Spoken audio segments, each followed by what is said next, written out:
கண்டிப்பாக ஜனநாயகத்தினோட குரல் வலை நெருக்கப்பட்டது. ஏன்னா ஆராசா தொடர்ந்து ஆண்டிப்பட்டி ஆராசா அவர்கள் தொடர்ந்து இப்போ பேசினது லேட்டஸ்ட்டு மத்திய உள்துறை அமைச்சரை பற்றி ஒரு சொல்லக்கூடாத ஒரு வார்த்தை. நீங்கள் பார்த்தீங்கன்னா ஆண்டிப்பட்டி ஆராசா அவர்கள் தேர்ந்தெடுக்கப்பட்ட ஒரு எம்பி. ஆனால் அவர் தொடர்ந்து நம்ம குற்றப்பதிவேடுகள்லாம் பார்த்தாக்கா போலீஸ்கிட்ட ஹேபிச்சுவல் அஃபெண்டர்ஸ் அப்படின்ட்டு ஒரு லிஸ்ட் வச்சுருப்பாங்க.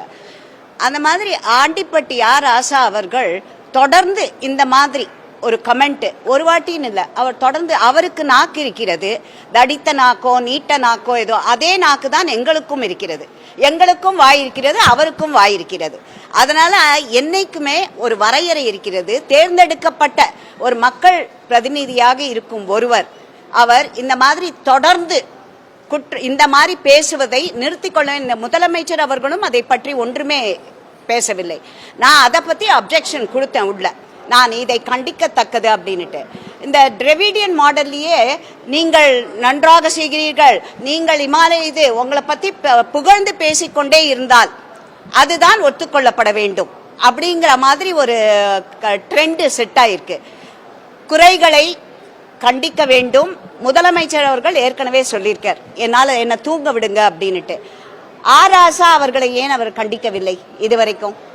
பொன்முடி பேசியதற்கு நீக்கிவிட்டால் போதுமா?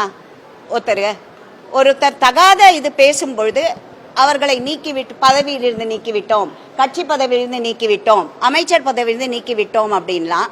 இப்போ ஆராசா அவர்களுக்கு என்ன சொல்ல போகிறார்? அவர் இவ்வளவு வாட்டி நிறைய வாட்டி பேசியிருக்கார் பிரதம மந்திரியை பற்றி, எல்லார பற்றியுமே. ஆண்டிப்பட்டி ஆராசா அவர்கள் ஒரு எடுத்தேன் கவிழ்த்தேன் என்று ஒரு பேச்சு, கொஞ்சம் கூட ஒரு மரியாதை இல்லாமல். அதில் நான் அந்த வார்த்தையை ரிப்பீட் பண்ண போகிறதில்ல அதில். பட் நாவடக்கம் தேவை. தமிழில் இவங்கள்லாம் ரொம்ப இது இல்லையா, டேலண்டட் பீப்புள், தமிழில் அழகாக பேசுகிறவங்க. நாவடக்கம் என்ற வார்த்தை அவர்களுக்கு தெரியுமா தெரியாதா? இந்த திராவிட முன்னேற்ற கழகத்திற்கு அதை சார்ந்த புள்ளி வைத்த இண்டி கூட்டணிக்கும் என்று நான் கேட்டுக்கொள்கிறேன். நாவடக்கம் என்ற வார்த்தை ஒன்று இருக்கிறது என்பதை அவர்களுக்கு நான் ஞாபகப்படுத்துகிறேன். ஆமா, சத்தம் பட்டாங்க இல்லையா? என்னைக்குமே நான் அந்த வார்த்தையை சொன்னதுக்காக என்கிட்ட அப்ஜெக்ட் பண்ணாங்க. போன ஒரு வாட்டி நான் ஒரு ஆள் தான் இருந்தேன் உள்ள, அவங்க எவ்வளோ பேர் இருக்காங்க. ஸோ கூச்சலிட்டு என்னை உட்கார வைக்க நான் அதற்கு இது பண்ண.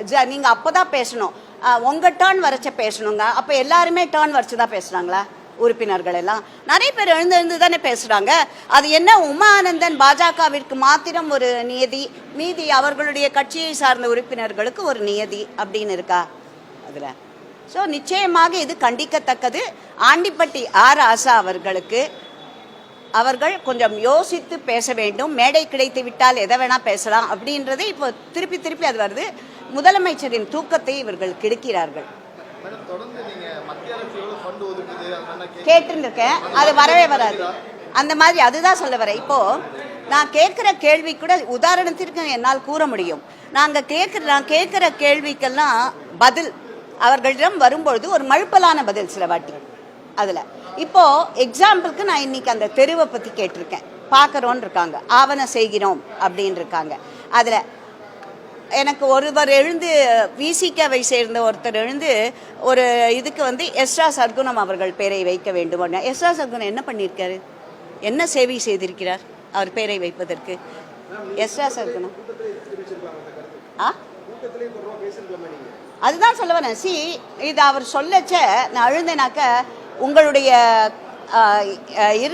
உங்களோட டேர்ன் அவுட் பேசுறீங்க அப்படின்னுட்டு அந்த மாதிரி. அதுக்காக தான் நான் இன்டைரக்டாக என்னோட கோரிக்கையை வச்சேன். 2.5 வருஷமாக என்னோடது தெருமாற்றம்.